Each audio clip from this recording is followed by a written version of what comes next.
Du mix et du théâtre, c'est Speed Radio. Découvrez toutes les émissions et podcasts sur le www.speed-radio.com. Speed Radio, la radio mix et théâtre, est de retour avec le spectacle, le One Woman Show Alzheimer, écrit et joué par la comédienne Sophie Belvici et mise en scène par Christelle Canal. Oui. Bonjour Sophie. Salut Victor. Alors vous êtes née en 1994 et on peut dire que très tôt vous avez commencé le théâtre car dès 12 ans vous étiez sur les planches perpignanaises. Vous êtes bien renseigné, dis donc, Victor. Et même au départ, avant le One Woman Show, vous étiez comédienne dans le registre plutôt classique, hashtag Racine, Shakespeare. Hashtag Britannicus, ouais, punaise, je suis impressionnée. Et c'est plus tard sur Lyon que vous êtes retrouvée dans cette ville-là et vous avez commencé vraiment le seul en scène. Parce qu'on peut dire que Lyon, avec les cafés-théâtres. Oui. Et vous aviez une résidence, je crois, là-bas. Une résidence artistique dans un théâtre. Oui, les Tontons Flingueurs Café-Théâtre, tenus par le grand DJ Nathan, qu'on ne se présente plus, puisqu'il a fait en plus. Je suis assez touchée parce que je joue à la Tâche d'encre, théâtre où il a commencé à jouer à Avignon avec son duo Les Astrobaldingues. Voilà, c'était le petit clin d'œil. D'accord, ok, c'est le petit clin d'œil qui fait toujours plaisir. Oui. Surtout que la Tâche d'encre, c'est un théâtre assez sympathique, assez convivial, on se sent vraiment dans un cocon, je trouve. Complètement, avec le petit bar à l'entrée, j'adore. Et puis même ceux qui travaillent là-bas sont adorables. Pour continuer un peu votre histoire, c'est vraiment, malheureusement, c'est en 2010, vraiment à l'âge de 16 ans, à l'âge où on se construit une identité, que votre mère perd doucement la sienne, car elle est atteinte du syndrome de Benson.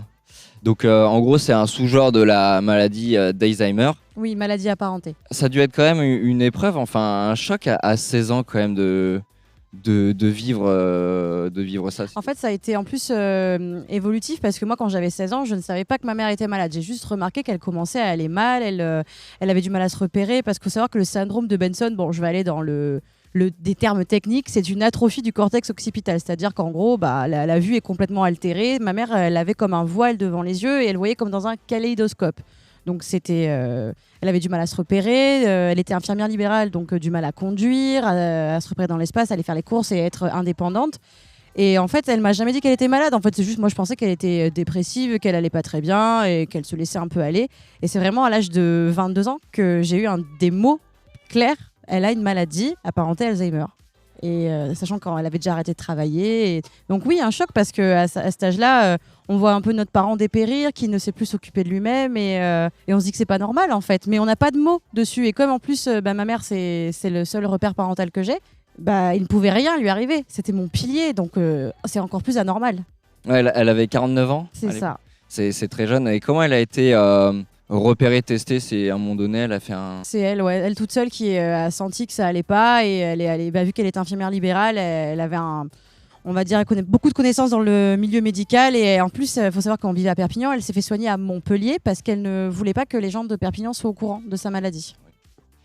Alors c'est en 2020 que votre mère malheureusement décède, donc après 10 ans de maladie, 10 ans de bataille, 10 ans de combat, et c'est vraiment à cette époque, un peu avant 2020, que vous avez commencé à écrire votre premier spectacle intitulé Bloody Memories. Waouh. Mais vraiment, Victor, je suis impressionné. Il me fait une biographie, j'adore. Mais vous dites que c'était plus un spectacle tourné vers le pathos, le spleen, voilà. Oui, là, j'y suis allée dans le pathos, le spleen, j'y suis allée à fond. En plus, comme vous disiez, moi, je viens vraiment du drame. Alors, j'aime vraiment les belles lettres, écrire des textes larmoyants. Même dans la vraie vie, je suis une drama queen de toute façon dans la vraie vie. Donc, et en fait, dans le spectacle, on a une femme qui perd la mémoire et sur scène, on a également son hippocampe qui représente la région de l'hippocampe, qui gère toutes ses facultés, ses souvenirs. Et en fait, sur scène, on avait comme un jardin où il y avait tous ces sens représentés. Le jardin, on aurait dit un visage qui, au fur et à mesure, les lumières du jardin s'éteignent. Donc là, on est vraiment dans la tragédie. On avait une belle musique triste à la fin. Voilà. Mais là, vous revenez vraiment avec un un nouveau spectacle intitulé Alzheimer, donc jeu de mots avec Alzheimer évidemment, Oui. comme on aura compris, mais qui est tourné plus sur le concept du One Woman Show. Oui. Alors pourquoi cette fois se tourner plus vers un One Woman Show et pourquoi un spectacle humoristique et pourquoi un One Woman Show plutôt qu'un stand-up? Alors déjà parce que, comme vous l'avez dit, on est à Lyon, là on est à Avignon, mais à Lyon, capitale du café-théâtre. En tant que comédienne, je fais mes premiers vrais pas professionnels sur du café-théâtre, au Théâtre Maison de Guignol.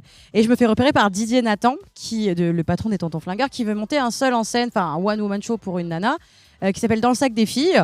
Et en fait, je découvre tout l'univers du one que je ne connaissais pas du tout. Bon, j'avais un duo avec une amie, les Ninou, mais je savais pas ce que c'était être seule en scène. Puis je m'étais dit non, moi jamais je serai toute seule en scène avec de l'humour, ça m'intéresse pas. Et je découvre à travers un sujet qui m'est assez inconnu. Moi, je suis pas la nana girly typique. Je me dis, il y a vraiment un créneau dans l'humour pour parler de ces sujets graves, en fait. Et c'est important. Et puis autour de moi, les gens me disent, t'as cette facilité à parler des choses qui te font du mal, qui nous font du mal, avec beaucoup de tendresse. Et voilà, on me pousse un petit peu, mais notamment celle avec qui je faisais mon duo, Anne Reltor, qui me dit, vas-y, lance-toi là-dedans. Et c'est vrai que avec le soutien de Didier, de Christelle Canas, ma metteur en scène, qui à la base est humoriste aussi, je me suis dit allez, on part dans l'aventure. Et plutôt un one, parce que le stand-up, c'est un peu comme je me tiens là, je suis avec le micro et je sais pas si vous avez remarqué, on est quand même sur quelque chose d'assez fluide. Et j'avais besoin qu'il y ait ce côté show, vous voyez, avec des personnages, de la musique, du chant, mon côté pétillant en fait. C'est ça, parce que la différence entre stand-up et one man show ou one woman show, c'est que stand-up, c'est une histoire, une blague. C'est un peu ça. Ouais, stand-up, c'est vraiment l'efficacité de la vanne. On fait de la vanne, de la vanne, de la vanne. Après, je dis pas que les stand-uppers ne racontent pas d'histoire, loin de là.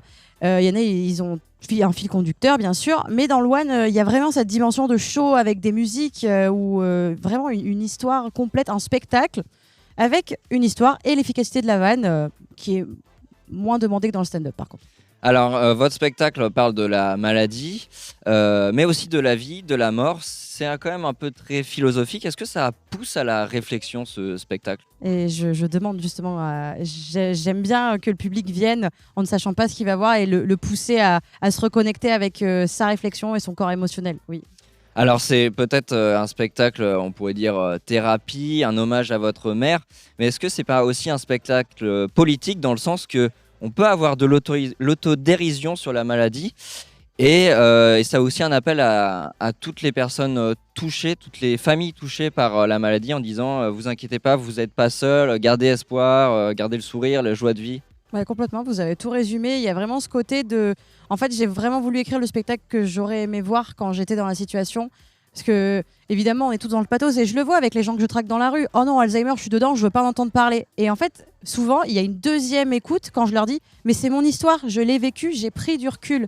Donc oui, il y a ce côté politique de c'est pas parce qu'on vit des choses douloureuses qu'on ne peut pas en rire et qu'on ne peut pas prendre du recul dessus et qu'on ne peut pas se faire accompagner. Parce qu'au-delà de parler de maladie, je parle des accompagnants parce qu'on est les premiers touchés.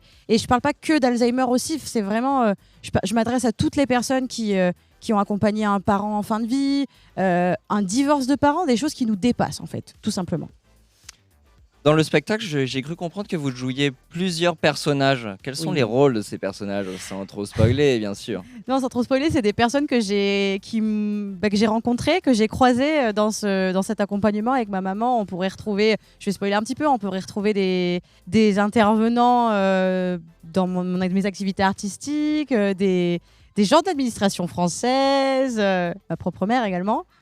Et puis, il faudra voir aussi le spectacle pour voir les autres. Et tout ça est tourné un peu au burlesque, à l'autodérision. Complètement. Oui. Après, faut pas que. Évidemment, l'humour, comme dirait ma metteur en scène, la vérité est l'ennemi de l'humour. C'est-à-dire qu'on ne prend pas la situation non plus exacte. On prend la situation et on l'extrapole. Donc voilà, il ne faut pas non plus que les gens ils s'offusquent. Alors, comment vous avez réussi à prendre du recul sur ce passif? Parce que c'est l'expérience de la vie? Est-ce que c'est l'instinct? Parce que comme on dit, c'est l'intuition, parce que l'intuition, c'est la somme de nos expériences. Et est-ce que c'est l'expérience qui vous a permis d'acquérir l'autodérision et l'humour noir qui est quand même très présent dans ce spectacle? En fait, il faut savoir déjà que le spectacle est né avant que ma mère nous quitte.